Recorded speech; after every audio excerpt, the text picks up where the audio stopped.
All right, this is a video for my absent and quarantine students. So today we are going to talk about type 1 and type 2 errors and probabilities associated with those and power. Now, if you haven't watched the last video, which is about type 1 and type 2 errors, and you don't know what a type 1 or type 2 error is, don't watch this video yet. Go watch the other one first and then come back to this one, okay? Or go read up on type 1 and type 2 errors. So when we're talking about errors, how likely is it to make a certain error? All right, so the probability of making a type 1 error is alpha. So remember, type 1 error is when you say reject the null hypothesis. So when we reject the null hypothesis, I'm going to think about this as a right tail test in my little drawing right here. So I am looking at an alpha level of 5%. So if my specific value is somewhere, let me take my little cursor here. If my specific value is somewhere like, over here somewhere, then if my p-value is over here, my test statistic is in this range, what I'm going to have happen, put a little X right there. So, I'm over here somewhere. That's going to cause me to reject that null hypothesis. Okay, I'm going to cause me to reject that null hypothesis. And that is the correct decision. It's very unusual for this to happen by chance alone, but that's the unusual happening by chance alone. There are that percentage of values, that alpha percent. So if I'm using 5%, the top 5% of cases that actually could happen. Okay, so this is the chance of an unusual thing actually happening and that null hypothesis to be true. So alpha, when we set that alpha level, that is our chance of having a type 1 error. All right, so alpha is the probability of making a type 1 error. So every time we do a hypothesis test and we say the p-value is less than alpha, we're basically saying that, we're willing to be wrong 5% of the time. And this p-value tells us we're wrong less than 5% of the time, so let's go with it. We're convinced. Go. Okay, guilty. So that is that issue.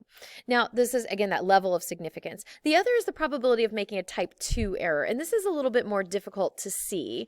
So a type 2 error, sometimes it's called beta because it goes with alpha, beta, but you just remember it's a type 2 error. Type 2 error is how likely is it to, say, fail to reject the null hypothesis, and that's the wrong decision. So I've got a little sketch here, and this may be a little confusing, but just kind of keep this, it's the probability of making a type 2 error. So if you're making a type 2 error, you said fail to reject the null hypothesis, okay? But that was wrong, which means the null hypothesis would have been true. So if we talk about a greater than, basically I have this first curve here that doesn't have a lot of shading on it, okay? This first curve, this curve is what I think is true. So I have drawn a line here at my alpha, and if my test statistic is anywhere over here to the right of that vertical line that I've drawn, that is going to give me anywhere over to this right area, I would say reject the null hypothesis, okay? So if my p-value is not over there, I would fail to reject the null hypothesis, which means that my p-value is greater. So my test statistic ends up over here on the left side of that vertical line. Okay. Now, what's actually happening is this second curve. If the null hypothesis is false, then that means you actually have data over here. We think we're dealing with data here, but we're actually dealing with data over here. Okay? So I know that my test statistic is somewhere to the left of this line. I think it's in this big group of values over here, but there's actually not a big group of values over here. There's just this little teeny tiny tail.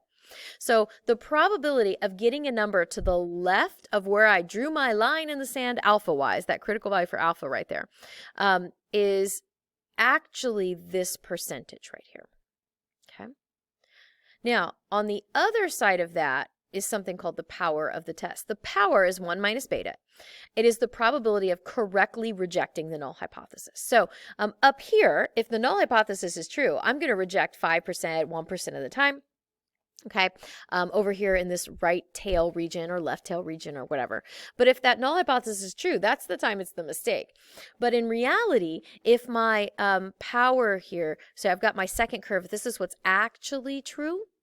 Okay, if I reject the null hypothesis, that's the correct decision. I think I'm only doing that in these little bit of unusual cases, but actually I'm doing this in this big value of cases over here. Okay, so the power of the test is the probability of correctly rejecting the null hypothesis. So we've only got two decisions. If the null hypothesis is false, you either reject it, which is correct, that's power. okay? Or you fail to reject it, which would have been wrong. That's the type 2 error. So these two things, power and type 2 error, add up to 100% of the time. So how likely are we to reject the null hypothesis? How likely are we to reject the null hypothesis? So that means, what are the chances of correctly rejecting the null hypothesis? So the probability of a type 1 type 2 error going down is the same as saying the probability that power is going to increase, because if they add up to 100, if you're less of a chance of making the wrong decision, then your increase is making the right decision in this case. All right, so a couple of things will do this. Okay, the first thing that will help your power increase is an increase in sample size. If you're increasing your sample size, it's going to decrease your standard deviation. What that is going to do is that's going to pull your curve up and make it skinnier, and it's going to pull more area into the rejection zone, okay? The other thing you can do is increase your level of significance. So that means that if I have a larger level of significance, if I'm not rejecting 5%, if I'm rejecting 10%, okay, of what I think is true, it's going to be more likely, it's going to put more area in that rejection zone. My standard error decreases. A lot of times that's a result of the sample size increasing, but either one of those changes will cause that standard, that is going to cause it to get skinnier, it's going to pull more air in the rejection zone. And then the other thing is that the truth is actually farther from what the null is. So for example, this is like saying that, let's say I told you that the test average was a 90, and the test average was actually a 65. Now, when you take your sample and you start talking around to your friends, and you're like, she said the test average was a 90, but I got a 54. Oh, I got a 72. I got a whatever. It's going to be a lot easier to call my bluff about the test average being a 90 if the test average was a 65 or a 70. Then if the test average was I say the test average was a 90, but actually it was an 89. Now, I'm still lying if it's an 89. I told you it was a 90, but it's going to be a lot harder to prove because those numbers are so close together that your sample is probably not going to indicate that 89 is much different than 90 in that case. So the larger the discrepancy between the truth and what you think is the truth, can cause this. Now, to kind of give you an idea of how this works. So again, the larger the size of the discrepancy, the greater the power, the larger the significance level, the greater the power, and the larger the sample size, the greater the power. And if you feel like you're confused at this point, that's okay and very normal, okay? When we're talking about power, what I want you to focus on is the idea that alpha is the probability of rejecting the null hypothesis incorrectly. Okay, that is a type 1 error. Okay, beta, or the probability of a type 2 error, and power add up to 100%. If you make power go up, type 2 error goes down. Okay, to make your test more powerful, you want to increase your sample size, increase your alpha, or increase the distance between the true parameter and what you think is true. Now, if you increase your sample size, it has a decreasing standard deviation part to it. So if the decrease in standard deviation will help you as well. All right, so which test has the higher power? So which test has the higher power? That means the smaller chance of a type 2 error. So assuming the same significance level, I have a test of a sample size 100 and a test of a sample size 75. The larger n is going to give me larger power, okay? Assuming a level of significance 0.05 and a level of significance 0.1, so alpha is 0.05 versus alpha is 0.10, I'm going to be more likely to reject the null hypothesis in this case. Remember, type 2 is fail to reject, so power is the rejecting, okay? So larger significance level makes me more likely to reject. There's more numbers less than 10% than there are 5. That's larger power. Same sample size, same level of significance. The difference between the truth is about 10%. The differences in what I think is true is about 35%. That greater difference means it's going to be easier to reject the null hypothesis. Now, there is an app here that I would encourage you to scan and go play around with. Let me pause and bring it up on my screen. All right, so here I have two curves. My null hypothesis is set at 33%. So as I move this, can you see how the curve is moving? Okay, so the red is what I think is true. I'm going to set that at 30%. Okay, I'm also going to do a greater than because that's how I pictured in the picture. So I'm going to set my truth at 30%. Oh, I got it at 29. 30% as well. Sample size of 50, 5% type 1 error. Alpha. So what is true is if the null hypothesis is true, so I've got 30% here and the truth is 30%.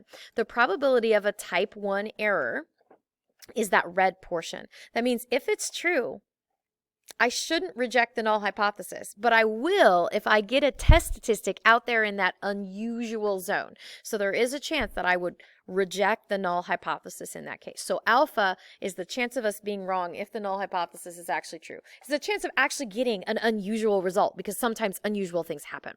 Now I'm going to change and I'm going to make the truth 60% instead. So here's the truth. Actually, let me make it 50%. There we go. 50%. Let's say the true value is 50%. I'm going to erase that type 1 error. So if I think it's 30%, I'm hypothesizing 30%, but the actual true value is 50%. What that means is that I think the sampling distribution is right here, but the sampling distribution is actually over here. So what I think I'm doing is I think I'm only rejecting the top 5% of cases, but what I am actually doing is I am rejecting all of these guys over here. There's actually 91% of p-hat values in this sampling distribution are being are in the rejection zone. That is called the power of the test. If the null hypothesis is false, okay, the correct decision is to reject the null hypothesis. And that power of the test is over here. An incorrect decision would be to fail to reject the null hypothesis. So if this is false, null hypothesis is false, I should fail to reject. If I fail to reject, that's going to be a mistake, but I'm going to do that in this case about 9% of the time. And the reason why is because I think I'm only rejecting this little 5% and that I would be correct all the rest of the time. Or if the null hypothesis is correct over here, but in reality, if I fail to reject, it's only this very few values over here. So that's that type 2 error. All right, so I'm going to put power up here again. Power is correctly rejecting the null hypothesis is what this should look like. So I'm going to increase the sample size. I want you to watch the green. When I increase the sample size, the curve is going to pull more of that curve into that rejection zone. Okay, so now power is 100%. Okay, if I make my sample size really small, okay, the curve gets shorter and flatter, and now I've got less and less area in that rejection zone. Okay, so increasing sample size does increase power. Let me bring it back down to a sample size of 50-ish here, okay? Now, if I increase the probability of a type 1 error, I increase my alpha level. Here's the other thing. If I increase my alpha level, then I think I'm rejecting more and more of the curve, and if you watch, you're going to see that the power is increasing as well. If I make my alpha level really small, okay, it's going to decrease that power, okay? All right, so the standard deviation there could be this. The other thing is the difference. So here's 50%.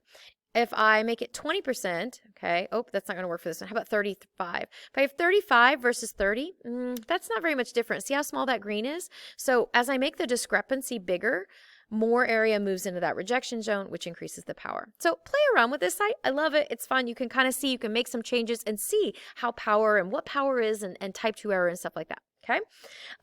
So in conclusion, what you need to know is that a type 1 error happens alpha of the time, okay? Because that's the percentage of time that we actually do get unusual results. We're saying that an unusual result is convincing evidence that something is wrong. And that's true most of the time, but sometimes it just happened that way, okay? So alpha is the type 1 error. A type 2 error is the probability of failing to reject the null hypothesis, and you shouldn't have. And that pairs up with alpha, that pairs up with power in that if you're rejecting the null hypothesis, and you should have, that's power. To make power increase, you need to increase your sample size, increase your alpha, or increase the discrepancy between the two values. If you increase sample size, you also decrease standard error, standard deviation, and that will help you as well. Those are the things you need to know about this section. Thank you.